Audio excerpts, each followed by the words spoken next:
Welcome back on this glorious and amazing day, and thanks for joining. So all of you wonderful and delightful individuals that are in the second group and suffering from anxiety or PTSD or too much stress that you do not deserve and you could get out.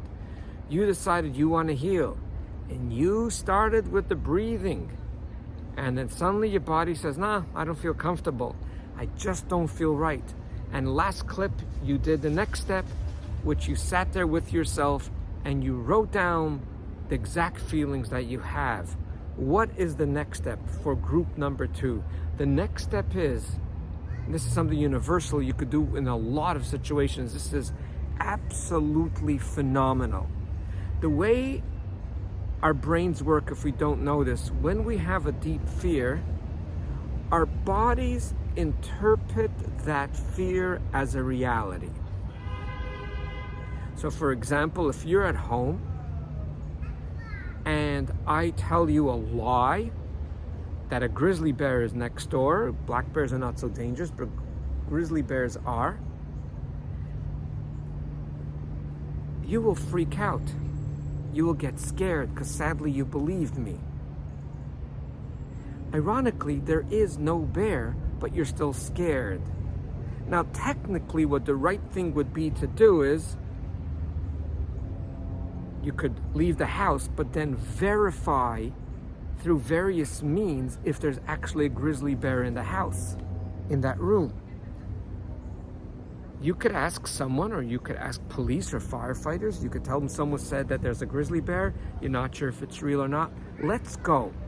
What happens is the firefighters could come, or the police, and they're all equipped to deal with the situation.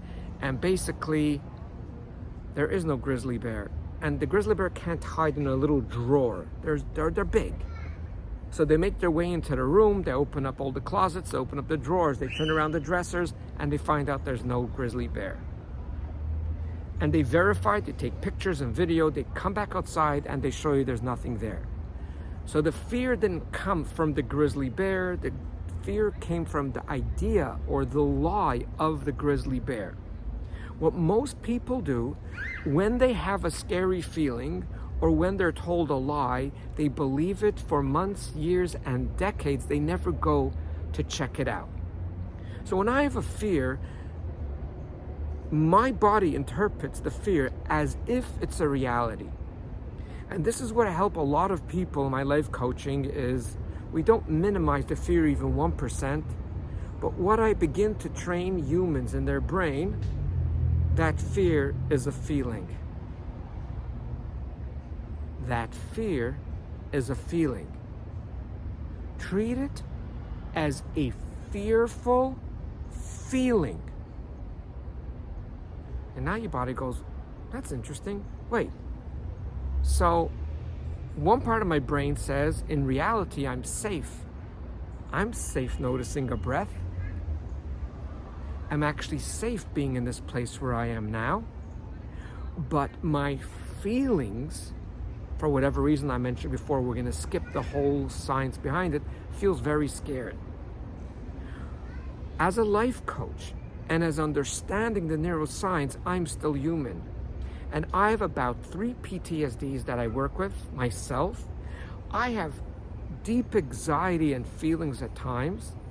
And when I reach a situation that the feeling comes to attack me, I sit with it anywhere between a minute or 2, because I've been doing it so many times, and I validate, I go through what that fear and feeling is, and then I tell myself, so that is your feeling.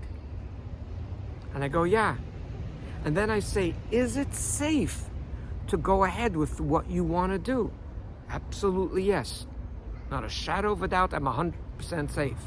Then I hear a voice. It's the war between the reality and the feelings. The moment I say I'm safe, the other side of my brain goes, yes, but I am scared. And I walk over to that fear. I embrace the fear and give it a big hug and say, I love you. I understand you. You're there to keep me safe, but you're stifling my life. I love you. I understand you. But I will deal with the reality. I'm going ahead to do what I decided to do, which is safe.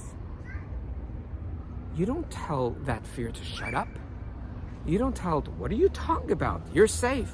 Because the amygdala and those feelings do not comprehend reality. But as long as you validate them, and sometimes I even give those fears vanilla and caramel imaginary ice cream.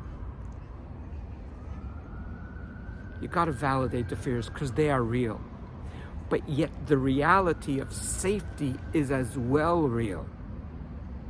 So now the question, after we have all this knowledge and we're going to do this exercise, after we wrote down our fearful feelings, how do we go ahead within the second group of the breathing technique that will bring us, that will lead us to a new life of happiness, tranquility, and serenity?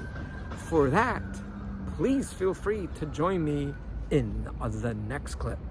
Looking forward to seeing you, but until then, always do remember, regardless how you feel, regarding your ups, regarding your downs, you are way greater than you think you are. Thanks for listening.